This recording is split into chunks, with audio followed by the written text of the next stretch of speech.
Nous allons maintenant tout de suite continuer avec la même tugiye kubandanya na bwa butumwa bwiza bw'ejo hano mu byakozwe n'intumwa 13. Imbere y'uko intumwa ivuga ijambo yateza kubabwira yavuze ku murongo wa 16. Ibyakozwe n'intumwa 16, umurongo wa 13 umurongo wa 16. Et vous qui craignez Dieu,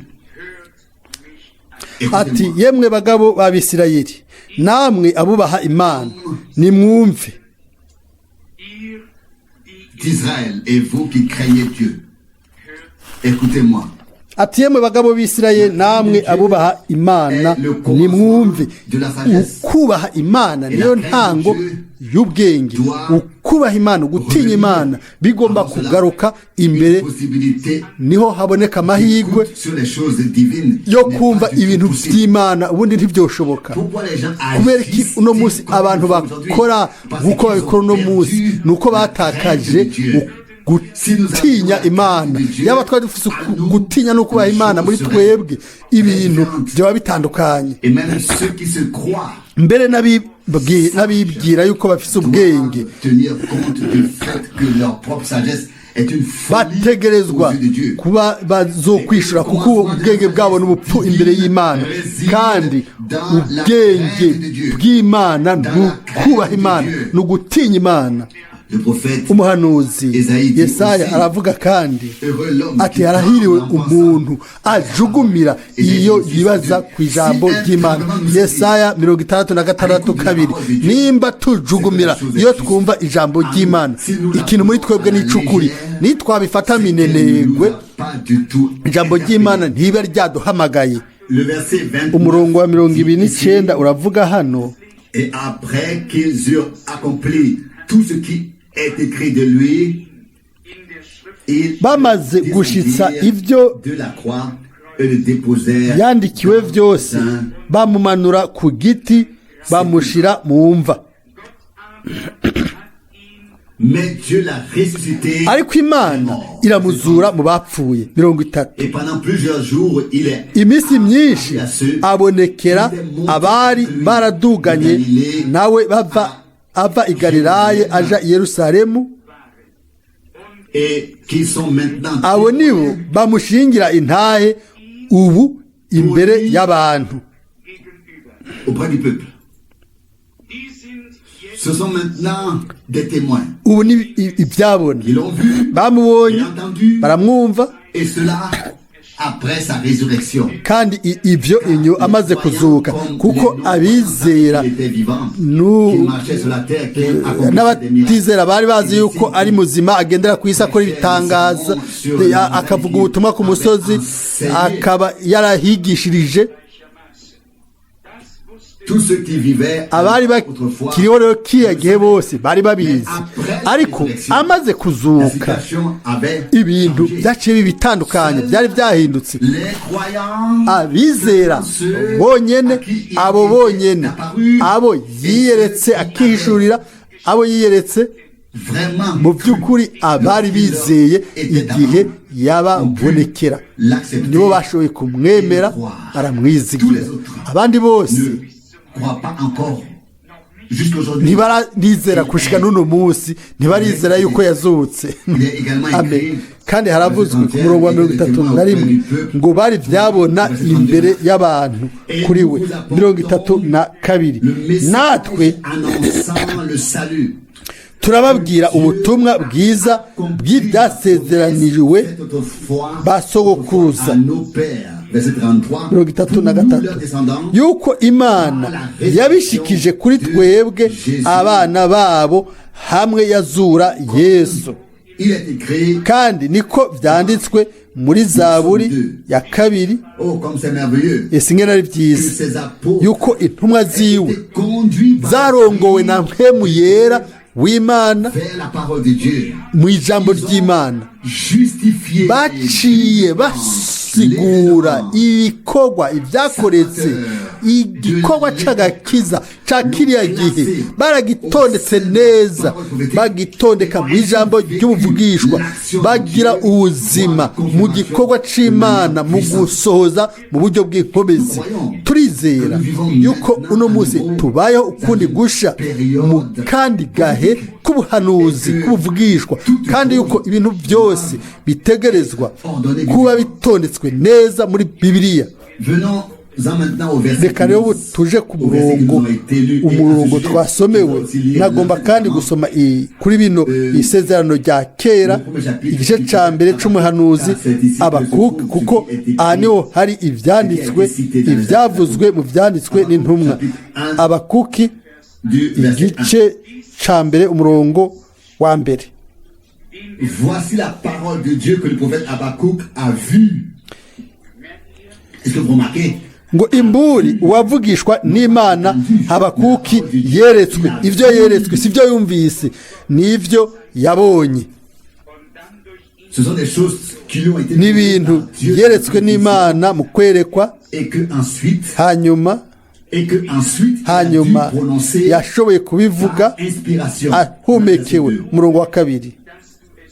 Depuis combien de temps, Seigneur, uhoraho nzogeza ryari kugutakambira ntubyumve kandi ntuborogera nk'umujyano uriho nawe ntuwunkize?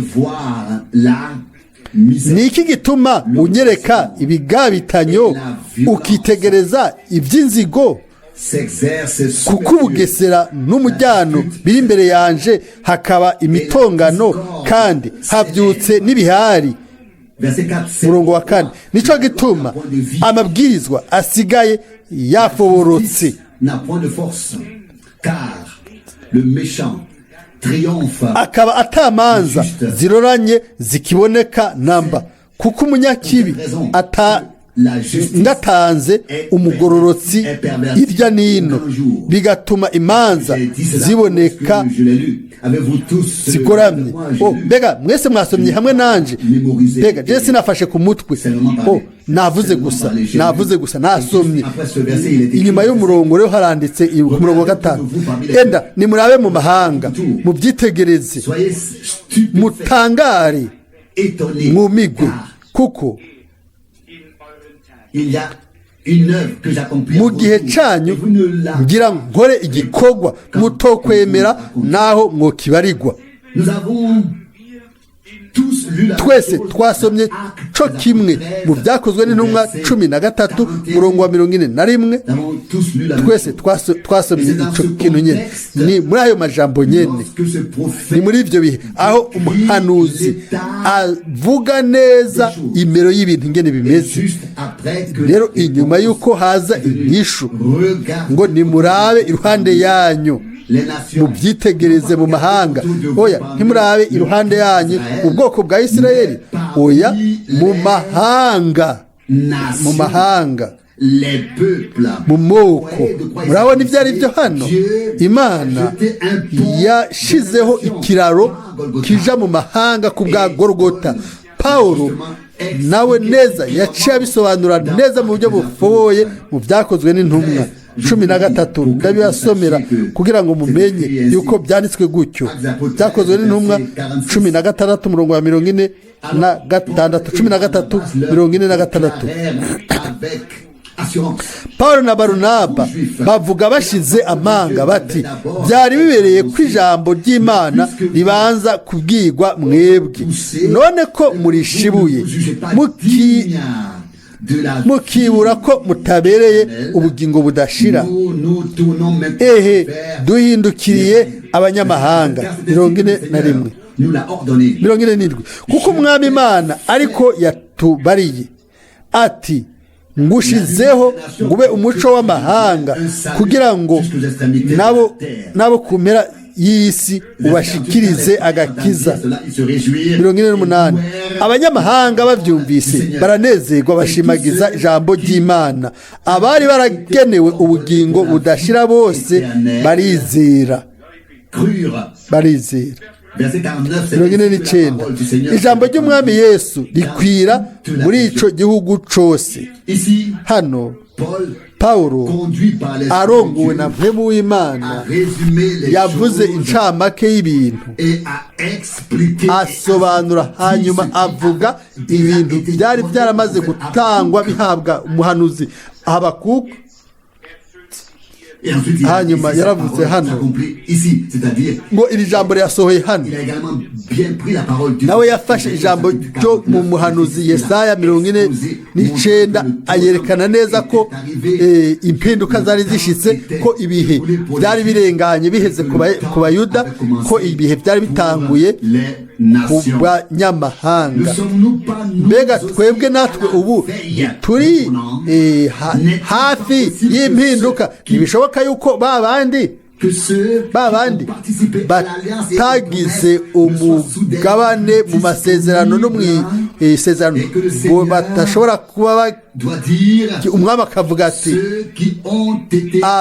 abatumiwe ntibaje ngo baje mu bukwe, ngo nimugende mu mihanda, mugende murabe ababi n'abayeza bose mubazane. Matayo 22:8. Ntituzi, ariko inzu y'Imana izoba yuzuye igihe umuhanuzi avuga hano Habakuku wa mbere 2 ngo none ni kugeza ryari mwami nzotabaza nawe ntuvyumve. Habakuku wa mbere 2 ngo ni kugeza ryari nzotabaza ntabari. Kubera iki wemera ko mbona ibyago nkabona akaga, umujyano n'imitongano, kandi biba imbere y'amaso yanje? Ibihari biri ngaho, no kutumvikana kurazamuka. Kane, nico gituma amabwirizwa asigaye yafuburutse, akaba atamanza ziroranye zikiboneka namba, kuko umunyakibi atangatanze umugororotsi ijya nino, bigatuma imanza ziboneka zigoramye. Umugororotsi ntahenda umunyakibi, oya, ntamutega imitego, ntamutega ururiba mu mwiherero. Umunyakibi utubaha Imana niwe yitangira umugororotsi, si umugororotsi yitangira umunyakibi. Ijambo ry'Imana riguma ari ry'ukuri ibihe bidashira, kandi uwo mugabo akomeye w'Imana agomba kuvuga mu buryo bwa gihanuzi. Uguharira biraje, uburakare buraziririnze, ukutumvikana ngo ndabukuborogera nawe ntunyumve, ndakuborogera nawe ntiwishure, umujyano n'amaborogo byose biri ngaho nawe ntiwishura. Hanyuma hariho akaga gasumba byose, nico gituma la justice apparaît tordue. Ubugororotsi bwavuweho. Niko bimeze iyo abanyakibi baroga abagororotsi bakabahenda. Le droit n'est alors plus accepté. Amategeko, imanza ziroranye ntizizemegwa kuko abantu baba batakaje icizere, bikaca haza rero umunsi uhambaye. Le droit apparaît au grand jour. Uburenganzira imanza zikagorekwa. Bakundwa, niko bimeze. Umwami aravuga ati enda nimurabe mu mahanga, mubyitegereze, mutangare, mwumigwe, kuko mu gihe canyu ngira ngo rigikogwa. Yisunga Imana, ico Imana ikirakora mu minsi yacu ngo ntimwocemera naho bokibabwira. Rero ntitugomba kwizera kubera babitubariye. Twizera kuko turi ibyabona, turizera kubera ubwacu twakozwe ko n'ubuntu bw'Imana. Bavuga ibintu byinshi murabizi, ibyo nanjye nabihora bishikira. Ukaba uvuye mu rugendo ukavuga ibintu byavuye mu rugendo, ni ikintu cy'ububasha. Abavugabutumwa baravuga ibintu bikomeye cyane byakoretse ahantu hariya, ariko aho baba bari il ne se passe rien. nta na kimwe gikoreka. Et l'auditeur a bien sûr uwumvirije nawe aba afise uburenganzira bwo kwibaza ikibazo ati none nimba ibintu bihambaye byarakoretse aha na hariya na hose kubera ko bitakoreka, kubera ko hano atana kimwe gikoreka. ariko bafise ibyo bavuga bikomeye byo mu ngendo aha na hariya. tugomba kuba abari mu bibonera n'amaso yabo, bakizera mu mutima wabo mu bwina, nk'uko twabisomye ejo mu ijoro mu butumwa bwiza hano. umwami yakoze gusa ibintu kugira ngo atwereke ibyo azosubira gukora, kandi mu guheraheza ni kuvuga yuko ibintu bihambaye kandi bigomba gusubira gushika. ibyo biraducisha bugufi cyane mu buryo budasanzwe munsi y'ikiganza c'ububasha c'Imana, tukavuga tuti mbega akanonko k'ibumba nkatwe katagira ico kamaze n'ikintu na kimwe twokora iki? umwami akavuga ati nta na kimwe mufise cyo gukora, mugomba gusa kundeka jewe nkore ibintu. amina. mwe mugomba gusa kwishira mu biganza vyanje kugira ngo jewe nikorere igikorwa canje nkoresheje mwebwe. uko nyene nk'uko navuze ijambo ryanje muri mwebwe, uko nyene niko nzosohoza ibikorwa vyanje ncishije muri mwebwe. amina. mbere ku mpera ni twe tuba turi imihora gusa. iyo ububasha bw'Imana bwaciyemwo, abantu bagiye ubuntu, bakiye ubuntu bw'Imana kugira ngo bagire umugabane mu by'Imana ikora ubu. kwifuje kubandanya gusoma buno butumwa bwiza ku rupapuro rwa 16, impano zidasanzwe. umurongo ni mutahure gituma turi hano. tuvuye he? kubera iki turi hano?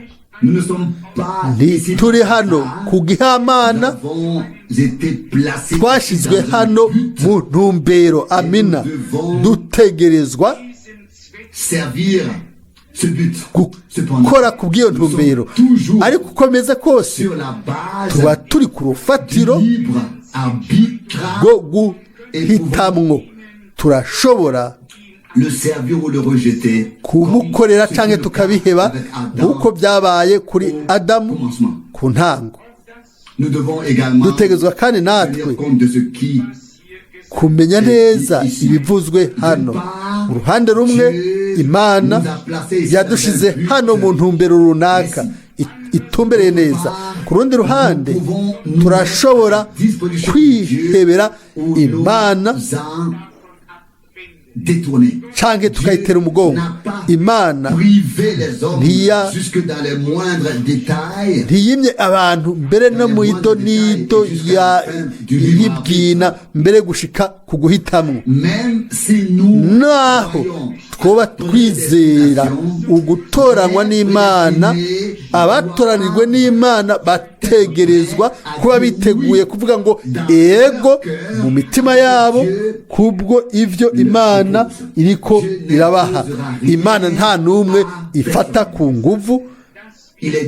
hano haravuzwe ngo ntituri hano kugagiturumbuka ku bihamana, ariko ni ku ntumbero izwi neza kugira ngo dushobore gukorera iyo ntumbero. amen. nibyo twizera n'umutima wacu wose. ishengero na cyane cyane mu buryo budasanzwe mu gahekanyo makubu ririho mu gihe mu ntumbero idasanzwe. iyo ntumbero y'Imana twarayimenye, ibijanye n'umuhamagaro wo gusohoka, kwitegurwa no guheraheza, ariko hariho kandi ikisumba ivyo ni kureka ukemerera Imana ikemeza ukundi gusha ijambo ryayo biciye mu ishengero. amina. nk'uko bitigeze kubaho ikindi gihe na kimwe, ni ukugira ngo ishengero rironke uburenganzira byo nk'ishengero ry'Imana, kuko Imana ikorera mu ishengero ryayo, nico kiha uburenganzira.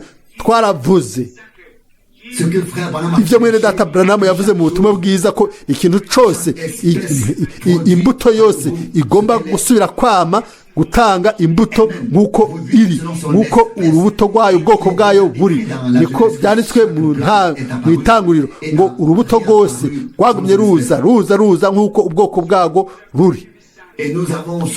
Twarashimitse ingene mwene data Branham yabivuze.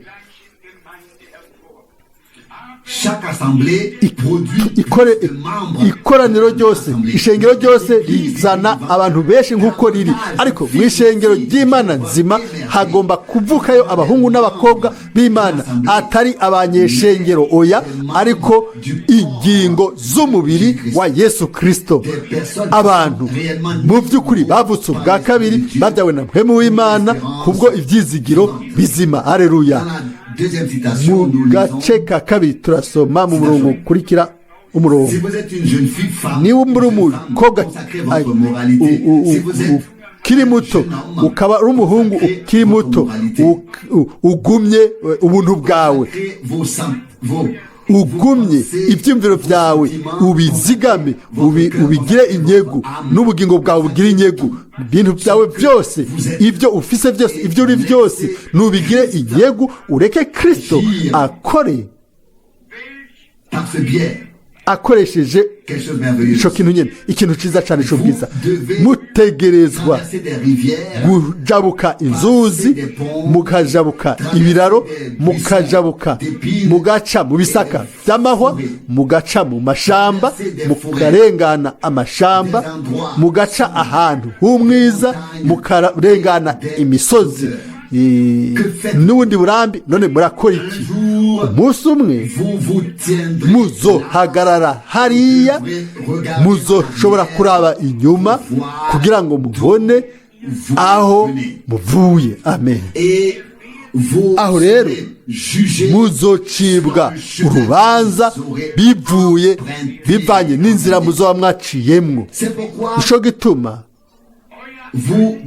mutegerezwa kurongora byose, mukabitegeka impwemu yanyu n'ibyumviro byanyu, mukabirongorera kuri ya nyenyeri itumbereye we bwina bw'Imana. Ntimuyije kure, muyikurikire urudome ku rundi, izobarongora nk'aba banyabwenge, ibarongoreye neza kuri Kristo, nk'aba majusi neza kuri Kristo. Mwene data Branham agereranya ya nyenyeri itanyiganyiga, ya nyenyeri iguma itanga amerekezo, ni Bibiliya. Hano hariho ubu amerekezo, hano ntuba uri hano aha ahandi hariya, ahandi kiriya gihe hariya, oya, hano muri Bibiliya uhagarara aho Imana yadushize mu ijambo ritananirwa ryirihoraho ry'Imana. Nibyo mwene data Branham yagombye gushimika ko hano aravuga ati iyo nyenyeri yo mu buraharuko ariyo itanga amerekezo. Twumvise ko ijambo ry'Imana ari ry'igiciro muri ino minsi ya nyuma. Turashaka hamwe n'ubufasha bw'Imana kwemera turongogwe mu mwuzuzo wose. Naryo haravuzwe hano ngo impemu yanyu, ubugingo bwanyu, umutima wanyu mubwegurire Imana uko muri kose. Mureke Kristo akore akoresheje ibyo bintu, akoresheje umuntu wanyu wese, mubwina iryo ryo banga ry'ubuzima bwacu. Paulo yabivuze mu majambo make mu Bikolosayi 3 ku murongo wa 3. Lorsque Christ sera manifesté dans votre vie, alors vous aussi, nous serons manifestés. Kuko mwapfuye kandi ubugingo bwanyu bukaba buhishishanijwe na Kristo mu Mana. Kristo niwe bugingo bwanyu, niyerekanwa namwe muzoca mwerekanwa nawe muri mu bwiza. Nukwiyegura vyuzura, nukwiyegura vyuzuye, ukiyegurira Imana. Birashobora agashobora gufata ibyumviro byacu, umutima wacu n'ibindi byose. Aho rero hagomba kugera igihe aho Imana ishobora ubwayo kwigaragaza aleluya mu buryo budasanzwe muri twebwe. ubu rero umwe wese muri twebwe ntiyirabe ubwiwe ntiyisuzume, cyangwa umwe arabundi avuga ati mwami ibi habaye imyaka myinshi nduwizera ntiturashobora ntituraronka amahirwe yo gufata ngo twiyegure ibyiyumviro byacu, umutima wacu n'ubugingo bwacu, umuntu wacu wese ngo abe intego yawe byuzuye mu gikorwa cyawe. kandi birashoboka yuko mu gihe dufise kugomba kuvuga ubwacu tuti mwami ntitwashoboye, ni neza neza aho nyene mu kwemera, mu kwatura ivyo, mu kwatura n'umutima ngo ntivyadushobokeye nk'uko twabishatse, ni neza neza naho niho Imana ica iturambura ikiganza cayo c'ububasha ikaduhamagara ngo ico mutashoboye jewe nzogishobora hamwe namwe. haleluya! ni kubw'ubuntu niho nzosohoza ivyo vyose muri mwebwe, niho nzozana ivyo byose muri mwebwe. hariho ikindi kidasanzwe kishizwe mu buryo yuko si umuntu ariko ni Imana.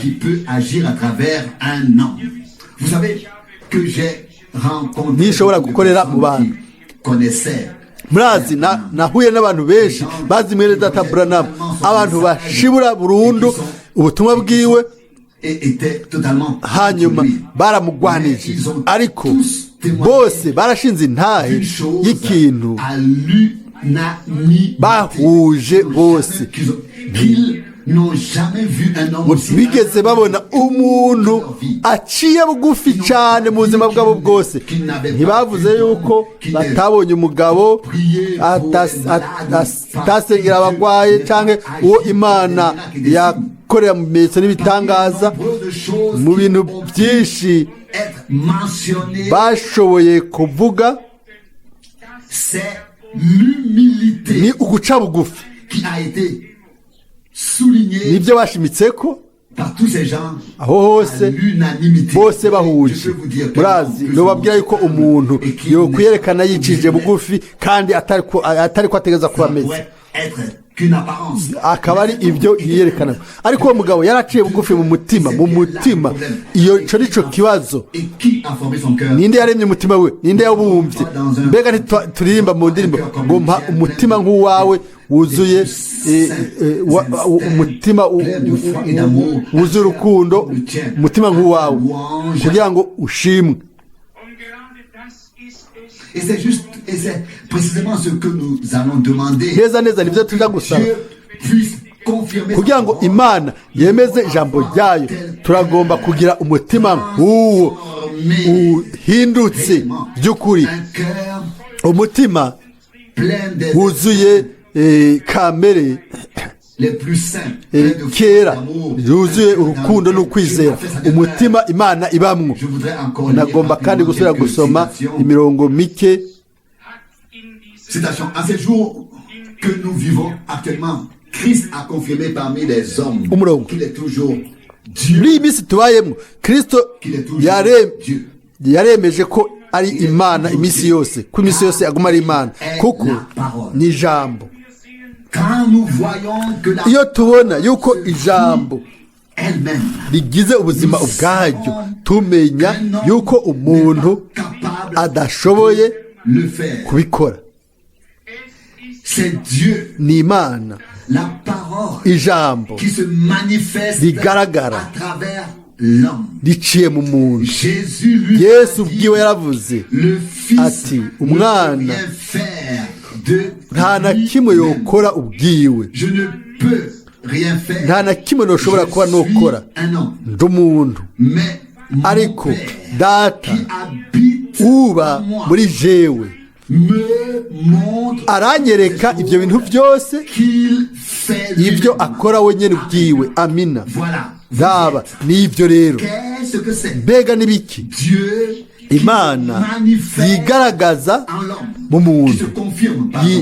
Imana yigaragaza yiyerekana yishingira intahe niko bimeze n'uno munsi. Imana ijambo ryasezeraniwe kino gihe rirashobora kwigaragaza muri mwebwe. Amina. Aho rero mwoshobora kuhagarara mukerekana yuko mubyizeye. Reka Imana aba ariyo ibyitwararike. Mwizere ibyo, mwe mwiteguye kumukorera kandi mwemere gupfa kuri mwebwe no ku byiyumviro byanyu. Nicyo kiriho hano. Mwene Data Branham akoresha rya jambo ryo mu byanditswe yakunze gukoresha mu butumwa bwiza bwa Yohana igice cya 5 umurongo wa 19, ahanditswe ngo umwana nta na kimwe akora kiretse icyo abonye data akora. Umwana akora uko nyine. Yandi majambo yakoze ibyo umwami wacu. Umwana w'Imana ntiyagomba kugenda ahantu hose ngo akore ibyo agombye, ariko yakora gusa by'ukuri ukugomba kw'Imana data wa twese. Ntituri hano ngo twitemberere ku isi tuvuga tuti ubu rero ngira nkore iki, ubu rero ngira nkore kiriya. Turi hano kugira ngo dukore gusa ukugomba kw'Imana, nk'uko Imana yari muri Kristo ikigaragaza muri we, uko nyene ariko Kristo ari muri twebwe ngo yigaragaze muri twebwe. Aha rero ubugingo bwacu bwotabuka kwiyumvire yuko twebwe tutarashikaho, ariko nuko biri uko turaraba inyuma dufise umutima ushima kubw'ibintu by'ubwiza Imana imaze gukora. Nimba hariho umuntu yokwicara hano canke ahandi hantu yumva ijambo ry'Imana mu gihe iyo myaka yose, yashobora guceceka kibaza kangahe twarose ijambo ry'Imana rivuye ku ntebe ariho rikiza riri toto, ikangahe ingene ukuboneka kw'Imana, ukugaragara kw'Imana kwafadika, kangahe aho inzuzi z'imigisha zamanutse, aho ibintu by'indega kamere byakoretse. Imana ntiyategerezwa kuba yoshobora gukora kandi ibindi bintu bihambaye. Ni iby'ukuri Imana yacu yo kwizigirwa, turashobora kuyizigira, ishobore kandi nayo kutwizigira. Amen. Ndabandanye gusoma kwacu. Imana yarongoye abamajusi kuko bari bafise impano zidasanzwe. Imana yarongoye abantu b'abanyabwenge kuko bari bafise impano zidasanzwe kugira ngo yemeze ko yari umwana. Murazi icyari cyo izahabu n'imibavu n'ibimota neza. Aho mwene Data Branham avuga ati isobanuro y'ibyo bintu bitatu. Abamajusi bari bafise impano zidasanzwe kugira ngo bashobore kumenya uwo mwana yavutse nk'umwana w'Imana. Hano turabwirwa yuko ni ukubera bari bafise impano zidasanzwe. Imana nicyo gituma yabarongoye. Turashobora kuvuga tuti kubera Imana yabarongoye ikabaha amerekezo, bari bafise impano, kimwe kija mu kindi, kandi ibyo bibiri ntibitandukanywa. Nimba natwe dufise ijambo ry'Imana ry'ukuri na muhemu w'Imana w'ukuri, aho rero ukwemezwa kw'Imana kugomba kududubiza umwami, agomba gushinga intahe ubwiwe nk'uko ari muzima. Aleluya. Nta bundi buryo buriho. Kure hano haravuga muri ino mirongo ngo ese ingene ari iby'ubushobozi muba mwatahuye ivyo banyabwenge buno munsi. Nimba mufise ubwenge mu izina ry'umwami, nimba mufise atari ikintu runaka c'ikinyoma, ariko mufise impano izo Imana yasezeraniye kiriya gihe Imana izobarongora kugira ngo yemeze ishingire intahe ko Yesu Kristo ari wa wundi ejo no munsi kandi ko ariko azokwama ibihe bidashira. Raba hanyuma rero hari akarongo ngo abanyabwenge. Bibiliya avuga mu muhanuzi Mikaya ngo umunyabwenge muri kino gihe ntaceceke. Ni Amosi 5 murambabarira murongo wa 13 ngo umunyabwenge muri kino gihe ntaceceke kuko ni igihe kibi. Ni muri iki gihe rero, iki gihe nyene kibi cakaga niho Imana yavuze. Inyuma y'ijambo ry'Imana turabwirwa mu muhanuzi Amosi mu gice ca 3 ngo Imana yavuze. Ninde atovuga mu izina ry'umwami? Amosi 3 umurongo w'8. Uruhande rumwe duceceke, hanyuma twakira ijambo ry'Imana, hanyuma tushikane ijambo ry'Imana iryo umwami yavuze. Hano muri ino mirongo ni bugufi cyane ariko irafise isobanuro ikomeye. Turabwirwa hano ngo banyabwenge buno munsi, nimba mufise ubwenge mu izina ry'umwami, nimba hari ikintu mufise ariko atari ikintu cy'ikinyoma, nimba mufise impano z'ukuri iz'Imana yasezeranye muri kino gihe, Imana rero izobarongora kugira ngo yemeze yuko Yesu Kristo uko yari ari ejo ariko no munsi ko ari ibihe bidashira. Ndiyumvira yuko ibintu byose bitegerezwa kuvugwa byavuzwe hano. Niba dufise ijambo iryo Imana yageneye kino gihe, nimba twarakiriye by'ukuri mpwemu w'Imana, niba dufise impano za mpwemu z'Imana, yego ziva za mpwemu w'Imana, iby'Imana byose yego biba bikoranye kubw'ubuntu byegeranijwe. Aho rero ku mpera nta kindi kintu na kimwe kiba gisigaye ciwanje. Imana rero ico gihe niho ishobora kwigaragaza kundi gusa sha hano ku isi mu ishengero ryayo. Nimunyizere, si bijanye gusa no gukira kw'abantu bakeyi indwara canke amahirwe y'abantu bo kugira ubuzima ngo bashingire intahe ibimenyetso n'ibitangaza. Oya, n'ibisumba ivyo, nibijanye n'ibisumba ivyo, nivyo Imana yigeneye gukora gushika kukuzuka, kuguhinduka, kuguhindurwa no kuzamurwa. None mwere databura namwe haje kuvuga iki hano? Ni mwe mwiteguye gukorera umwami, mwe mwiteguye gupfa kuri mwebwe nyene ubwanyu no gupfa ku vyumviro byanyu. Amin. Ibyumviro byanje bwite ndashobora kubabwira neza ubu ni byiza cyane. Ibyumviro byanje byoshobora kuba neza ngo Imana ikora ikintu gihambaye, isi yose nayo igabe amamiliyoni y'abantu kandi baba bizera. Ibyo si ibyumviro bibi, ndafise ibyumviro byiza cyane, si bibi. Hariho kandi n'ibindi byinshi. Ibi nibyo ndabaye nk'akarorero, ndabasabye mutahure ibyo. None wewe nanje byoshoboye ibyumviro byawe n'ibyanyu byofasha iki? Ariko nimba birimo ibintu bihambaye byinshi, nimba atari ibyumviro by'Imana,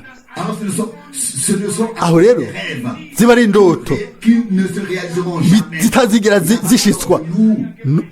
Niko bimeze rero nk'uko umuhanuzi Yesaya yabivuze ngo bitumere nk'umuntu yarose ko yari kararya amaze kwikangura yaragifise inzara. Yesaya 29:8. Mwese murabizi iryo jambo, murazi Bibiliya, murabona. Ariko tuki abantu b'abarosi twarikanguye. Amina. Imana itagisuye gukora ikintu na kimwe by'ukuri ibyo twiyumvira. Alors, aho rero dire oui et amen. vuga ego kandi amina ube witeguye uko bimeze kose mu bwina bw'umutima wawe wose uti mwami ukugomba kwawe nigukoreke aleluya uko ukugomba kwawe kose kumeze nzokwemera aleluya uko niko bigomba kumera.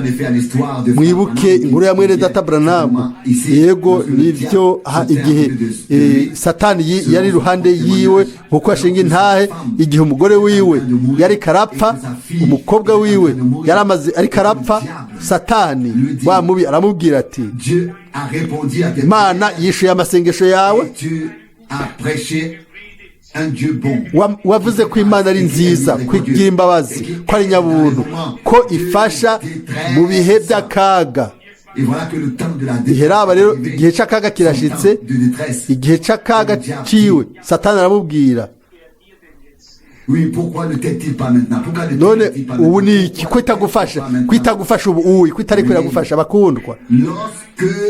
Igihe tuzoba twiteguye gufata ukugomba kwacu tukagushira mu kugomba kw'Imana, aho rero gusa umwami azogira inzira yiwe natwe tutazi ibigomba kubaho hano. Nari ndabifise mu mutima si byejo haheze. Niba tugomba yuko ukugomba kw'Imana gusohora, dutegerezwa kuba twiteguye gufata ukugomba kwacu tugashira mu kwiwe, tukaba twiteguye n'umutima wacu wose gukora ico agomba, nk'uko byanditswe ku mwami wacu ngo naje kugira ngo nkore ukugomba kwa wa wundi yantuma, kuko haranditswe ngo ehenje mu muzingo w'igitabo ngo nkore ukugomba kwawe. Kandi uko kugomba niko kumpimbara nitwahimbarirwa umwami tukaba twiteguye kuvuga tuti mwami ukugomba kwawe nikuranguke, aho rero ibintu bikomeye bizoba. Ariko turabwirwa hano ngo impano izo dufise, izo tuzanira umwami zigomba nazo nyene ubwo zikuba ari iz'ukuri. Nimba tugomba yuko igikorwa cya mpwemu yera kiba icugifadika, aho niho dushitse mu bwina bw'ibintu byose. Mpwemu w'Imana n'impano za mpwemu bitangwa kugira ngo zubake ishengero. Pawulo arabivuga mu buryo bufoboye mu Bikorinto ba mbere 12, na mpwemu ngo impano n'ubukozi byose, ibintu byose bivuye kuri mpwemu w'Imana byatanzwe kubwo kubaka ishengero. Amen. Nta muntu n'umwe akeneye gukekeranya n'isegonde n'imwe. Ibintu byose bisambura, ibintu byose bitabagura ntibiva ku Mana. Ibintu byose byunga, ibintu byubaka biza bivuye ku Mana. Turagomba yuko umwami by'ukuri ashobora kwigaragaza, akihishura. Ndabandanya gusoma Imana yatanze mu ijambo ryayo muri kino gihe gusumba ibindi bihe byose uko byabayeho. Hanyuma yaratumye umuhanuzi yasizwe ngo azane ijambo ry'Imana mu gusohoraza kwayo. Hanyuma igihe yaseruka yari umwuzuzo w'abahanuzi bose bagaragaye, kuko yari mu ijambo ry'umwami, yari igice cy'ijambo ry'umwami. Wenyine bwe yavuze ati nimba ibyanditswe byera byise Imana utumana duto abo ijambo ry'Imana ryazako, ni gute mushobora kunshira ku iteka canke ego mvuze nti jewe ndi umwana w'Imana? Urabona, mbere nababa n'abandi bo mu bihe bitwa utumana duto, Imana ubwayo yabita utumana. Bari iki? Bari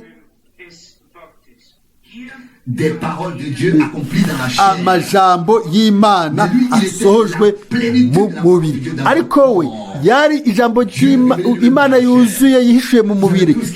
Murazi mwese ko handitswe mu butumwa bwiza bwa Yohana ngo igihe abantu baza kuri Yesu bakamubaza bati ninde Et ils ont dit que tu te n'ibiki fais toi-même Dieu. bambwiye ati wowe wigira imana kandi uri umuntu umwami arababwira rero ati none ibyanditswe byera ntibimaze kuvuga ngo muri utumana Ainsi, ceux à qui la parole avait ivuga été abo adressée. ijambo ry'imana ryazako kandi barabahanuzi ubumana muri bo ryari ijambo Sur terre, ku isi c'était le même tabernacle que yari yanzu nyene iyo yarimo kera wa mubiri nyene ariko hamwe no kuza kw'ijambo ry'imana imbuto y'imana yarinjiye mu kintu c'isi c'ikibumbano murazi gituma iyo mbuto y'imana yinjiye mu mubiri w'isi kugira ngo uwo mubiri w'isi ushobore guhindurwa ube ushobore kuba umubiri wo kuzuka umubiri utazosubira gusaza canke kugwara rero niba abandi abo ijambo ry'imana ryazako bitwa utumana none bimeze gute kuri twebwe Pawulo ntiyavuze ahantu hamwe mu byanditswe byati turi ubwoko bw'imana byakozwe n'intumwa 17:28 mu bw'imhemu turi ubwoko bw'imana ariko ku mubiri turi ubwoko bw'abantu ariko Kristo muri twebwe ni ibyizigiro by'ubwiza aragomba kwigaragariza ubwoko bwiwe mu buryo bushasha bw'inkomezi ariko mwibagire ikintu runaka dushire ku ruhande ibyumviro byacu hanyuma tuvuge tuti mwami ukugomba kwawe gukoreke waduhishuriye mu majambo mirongo mikuru igiye gusohoza reka rero ubu bisoze muri rusange mu idonido muzobona yuko ku bw'ubuntu bw'imana imana izoza izoronka ibyifitiye uburenganzira nzira dushishikare twihangane mu kwizera naho amasezerano yoteba ntabesha yarindire kuko azosohora nivyo Imana izokora igikorwa mu misi yacu mu mahanga kandi ivyo hagati mu bwoko bwayo bwashwiragije mu mahanga yose turabyizera turabizi kandi turabishimikako uno munsi turagomba gusaba imana yacu tugirire ubuntu dushobore kuba tuyiyeguriye kugira ngo ishobore kudukoresha bihuye no kugomba kwayo mu gihe cayo niyaduha ivyo aho rero tuba tumaze gufashwa ndibaza ko yamaze kubiduha ndizera yuko ubutumwa bwiza buno butumwa bwiza bufise bwinshi butubwira jewe nawe gusumba uko byigeze kubaho ndizera yuko iyi nyigisho y'imana yari ikenewe yuko uno munsi ubu turongorwa tugahabwa ayo mahirwe ngo imana ishobore gukora ibintu bya nyuma mu kurangiza mu kugabisha akantu twese turazi yuko abantu bagenda mu merekezo atandukanye bakibwira bose ngo barizera ubutumwa bw'imana yageneye kino gihe hari ikindi kintu birico atari co umuhanuzi Habakuku yavuze ubu ibihari no kutumvikana birahaguruka hose ndababwira yuko aho Kristo ari aho by'ukuri ari mu mutima nta bihari nta pazane oya ntibishoboka hari amahoro haba umunezero muri muhemu yera haba kamere n'ubuzima bwa Yesu Kristo il n'y a pas d'amadouement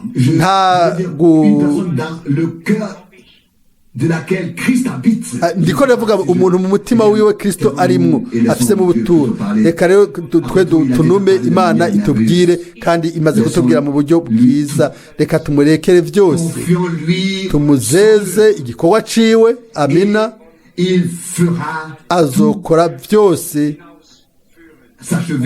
byose bizoheza mu bwiza kubw'ubuntu azokora ibisumba ibyo twomusaba n'ibyo twokwiyumvira singomba kuvuga ngaho yuko tutagomba kubona d'idées personnelles et qu'il ibyumviro by'iwacu bwite ngo ntihagire umuntu agira n'ibitangaza bikoreke oya ahubwo nibijanye n'uko ikintu cyose imana igomba kubona coshika gisoze natwe ntitwitungire ngo iki kigomba gushika twibaza oya reka dukorane twidegembya mu nyonga h'imana tuvuge tuti mwami niwihishure muri kino gikorane atabyumvira umuntu afise byiwe ngo umwami kora ibyo wigeneye gukora muri kino gikorane nibyo dushobora kuvuga kandi n'ubu mu masengesho tubwire umwami ashobore gusoza muri twebwe twese ibyo yigeneye gukora kubw'ubuntu muri twebwe twese muri ino saha yo muri kino gitondo muba mwatawe ijambo ry'imana muba mwibuka ijambo ry'ejo muri Korinto ba mbere 2 neza hari ikintu gizanwa na mpemu yera gifatanye n'ubutumwa bwiza gizanwa na mpemu yera nibyo bikoreka muri kino gihe ikiri mu ijambo ry'imana cyahumetswe na mpemu w'imana cyafatanijwe n'amajambo y'imana yahumetswe na mpemu w'imana twabyihawe kubw'ubuntu muri ino minsi ya nyuma nk'ubutumwa bw'imana umwami aduhezagire twese amen turahaguruka dusenge reka ubu dushimire imana twese hamwe mwene data rose woza gushima mana yizigiwe turagushimiye ukundi gusha kwa buno butumwa bwiza bw'igiciro waduhaye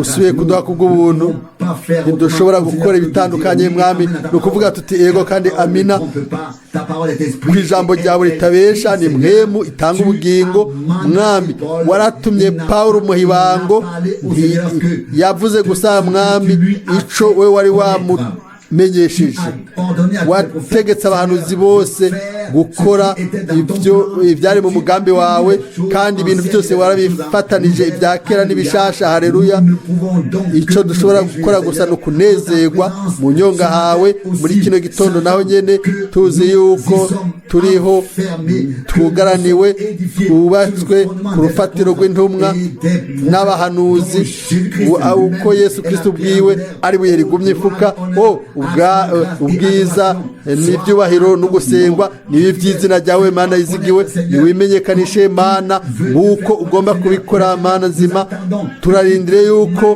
wigaragaza turarindire yuko wimenyekanisha n'ububasha bwinshi ntacyo twokora tubivuga twidegembya ariko wowe mwami ukore byose haleluya urabishoboye turi ngaha mwami ngubu bwoko bwawe twateranye mwami umukuku wawe watoranijwe mwami atari n'ibintu by'amajambo akomeye y'ubwenge ariko yashizemo ibyo kurya biryoshe mu majambo aciye bugufi umwe wese ashobore gutahura turaguhaye ibyubahiro uguhimbazwa no gusengwa no muri kano kanya ko mu gitondo uhezagira ubwoko bwawe bwose ahantu hose hari abana bawe mwami turumva dufatanije abi Strasbourg Zurich aho hariho hose mwami aho twaba turi hose mwami iyo ubwoko bwawe bukoranye atari ngaha gusa ariko ku isi yose mwami ushobore guhezagira hose abana bawe bari n'ubwoko bwawe turabigushimiye uko ndigusha mwami mana ko turazi yuko kuza kwawe kuri hafi mwami turiyumva dufatanije dubuhanywe nawe haleluya ubwiza n'ubwizina ryawe ryera igiciro rya Yesu Kristo haleluya amen amen